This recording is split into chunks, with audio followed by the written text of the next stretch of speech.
সবাইকে স্বাগতম আজকে টিউটোরিয়ালে। তো আমি আপনাদের আজকে দেখাবো কিভাবে টেন্ডা ওয়াইফাই রাউটার কনফিগারেশন করবেন। ফার্স্ট অফ অল আমাদের টেন্ডার ডিফল্ট আইপি মিনস 192.168.0.1, এটা হলো আমাদের টেন্ডার ডিফল্ট আইপি। দিয়ে আমরা ফার্স্ট এন্টার চাপলে আমাদের ফার্স্ট এই পেজটা আসবে। ডিফল্ট অ্যাডমিন অলরেডি দেওয়া আছে, the default password admin,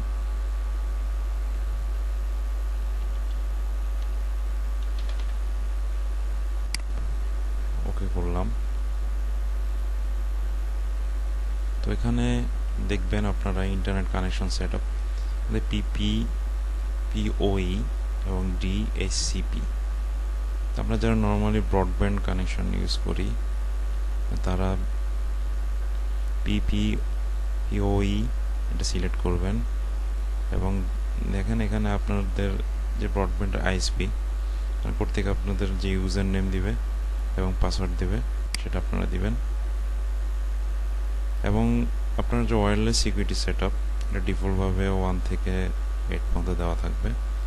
এটা আপনারা চাইলে পরে চেঞ্জ করতে পারবেন।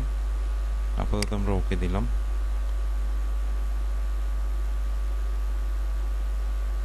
ওকে, এখানে আমাদের দেখুন একটা অ্যাডভান্সড মেনু আছে। এখান থেকে ওয়ান স্ট্যাটাসটা এটা কিন্তু কানেক্টেড শো করতেছে, connected to internet successfully.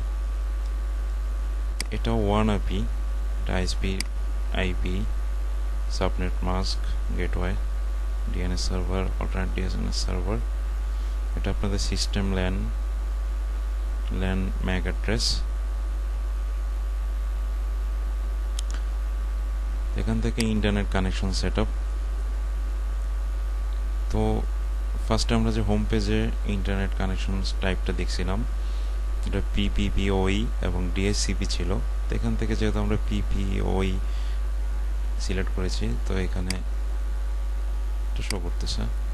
User name password দিবেন, আগের মতোই আমরা অলরেডি দিয়ে এসেছি। ম্যাক্লোন, এটা আপনি ইচ্ছা করলে ম্যাক্লোন করতে পারবেন। ওয়াইন স্পিড, এটা আপনার ওয়াইফাই স্পিডটাকে কতটুকু রেঞ্জের মধ্যে রাখতে চান বা অটো দিতে পারেন। 10 meter half duplex, 10 meter full duplex, 100 meter half duplex, 100 meter full duplex, it's up to you. LAN settings ডিফল্টভাবে আইপিটা দেওয়া থাকবে। সাবনেট মাস্ক, ডিএনএস সেটিংস আপনি যদি এটা এনাবল করতে চান করতে পারেন। ডিএসসিপি সার্ভার এখানে ডিফল্টভাবে এটা এনাবল দেওয়া থাকে এবং আইপি পুল স্টার্ট অ্যাড্রেস 192.168.0.100 থেকে 150। যেহেতু আমার tender N4 150 router, so that's why এখানে আইপি পুলের এন্ট্রি অ্যাড্রেস 150।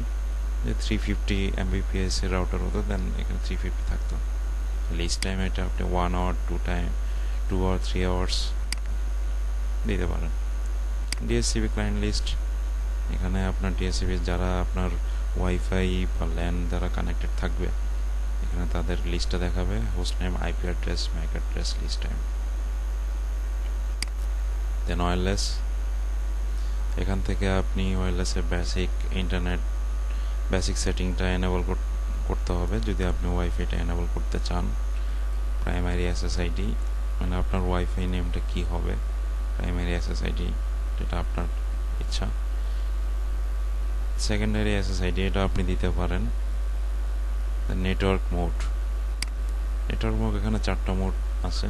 তো সবচেয়ে better 11 B or G or N mixed mode.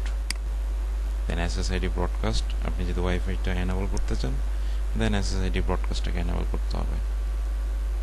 Then channel normally auto select দেওয়া থাকে। এখন আপনি যদি বেস্ট চ্যানেলটা চান, বেস্ট হাইস্ট চ্যানেলটা চান দেন চ্যানেলের ইমেজ সিলেক্ট করতে পারেন। Channel bandwidth 20, 40 or 20। যদি আপনি চ্যানেল 20 সিলেক্ট করেন তো 24 সিলেক্ট করেন, এটা আপনার ব্যাপার। বাট চ্যানেল ব্যান্ডউইথ 20 শো করলে দেন আপনার এক্সটেনশন চ্যানেলটা আর এনেবল থাকবে না, এটা অটোমেটিক্যালি ডিসেবল হয়ে যাবে। আর চ্যানেল 20 ও 40 দিলে চ্যানেল আপনি যেটা 11 হাইস্ট 11 চ্যানেল যেটা সিলেক্ট করছেন সেটা এক্সটেনশন হয়ে চ্যানেল যে কোনো চ্যানেলে এক্সটেন্ড হতে পারে।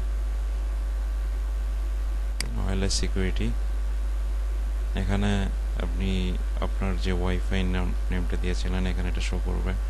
সিকিউরিটি মোড, আপনি কোন সিকিউরিটি মোডটা রাখতে চান, open, shared, WPA PSK, WPA to PSK। Normally আমরা যেটা দিয়ে থাকি WPA PSK or WPA to PSK। Security কি ডিফল্ট হয়ে 1 থেকে 8 পর্যন্ত দেওয়া থাকে, আপনি সিকিউরিটিকে আপনার মতো দিতে পারেন। অ্যাক্সেস কন্ট্রোল, এখানে আপনার wifi name, Mac address filter disable দেওয়া থাকে।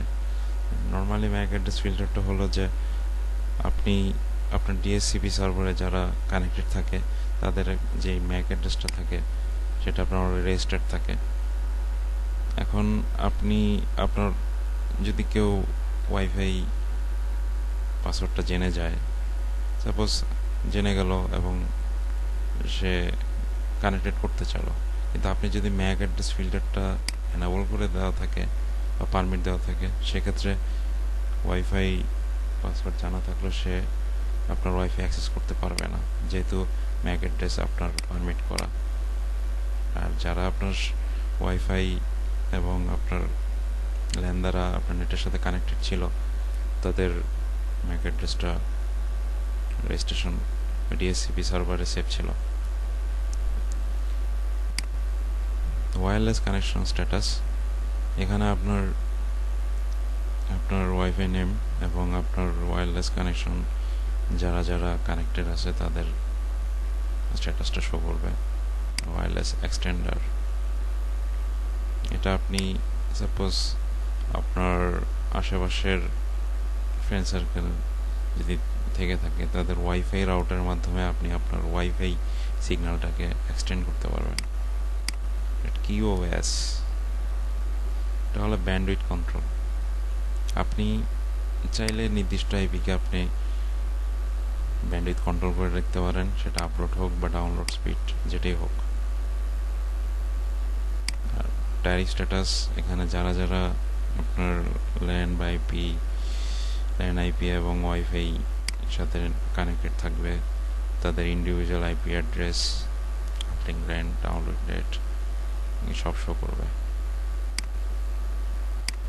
Application port range forwarding, that means আপনি যদি আপনার পিসি থেকে FTP সার্ভার ক্রিয়েট করতে চান দেন এখান থেকে আপনি এটা করতে পারবেন। FTP 21 add to ID 1 2 3 4 5, আপনি কোন আইডিটাতে FTP সার্ভারটা করতে চান, সাপোজ তারপর ওকে দিলে এখানে অটোমেটিক্যালি শো করবে ল্যান আইপি কোন আইপিটাকে আপনি FTP সার্ভার হিসেবে ইউজ করবেন। Security, Mac address URL filter আপনি করতে পারবেন, ম্যাক অ্যাড্রেস ফিল্টার করতে পারবেন, ক্লায়েন্ট ফিল্টার সেটিংস এগুলো করতে পারবেন। টুলস, রিবুট, রিস্টোর দিতে পারবেন, backup, restore, remote web, time settings কাস্টমাইজভাবে টাইম সেটিং করে নিতে পারবেন। চেঞ্জ পাসওয়ার্ড, আপনি আপনার অ্যাডমিনিস্ট্রেটর যে ডিফল্ট পাসওয়ার্ডটা দেওয়া থাকে সেটা চেঞ্জ যদি করতে চান সেটাও করতে পারবেন। আপগ্রেড, যদি ভবিষ্যতে আপনার টেন্ডার কোনো ফার্মওয়্যার পাবলিশ করে থাকে তাহলে আপনি এটা ম্যানুয়ালি নেট থেকে ডাউনলোড করে আপলোড করলে আপনি লেটেস্ট ব্রাউজারটাতে অ্যাক্সেস করতে পারবেন। ওকে, থ্যাংক ইউ।